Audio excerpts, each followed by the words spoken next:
ഉം. കുഞ്ഞേ, ഞാൻ പ്രത്യക്ഷപ്പെട്ടിരിക്കുന്നു. കണ്ണു തുറന്ന് വരം ചോദിക്കൂ. ഉം. വേഗം പറയൂ കുഞ്ഞേ, എന്താ മറന്നുപോയോ? ഉം.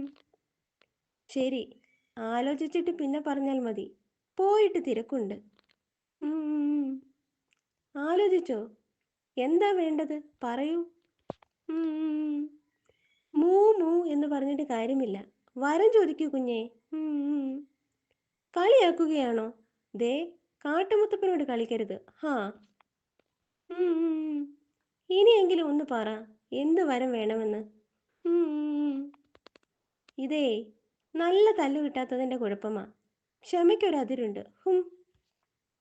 ഉം.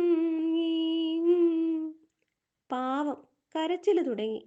ഈ കാട്ടുമുത്തപ്പൻ്റെ ഒരു കാര്യം. എന്താ മോനെ, കാട്ടുമുത്തപ്പൻ വന്നിട്ടും മോൻ എന്താ ഒന്നും ചോദിക്കാഞ്ഞത്? ഉം. ഓ, ഇവന് മിണ്ടാൻ പറ്റുന്നില്ല. തൊണ്ടയിൽ എന്തോ തടഞ്ഞതാ. വാ, വൈദ്യരെ കാണാം. തൊണ്ടയിൽ പുളിങ്കുരു ഉരിയതാ.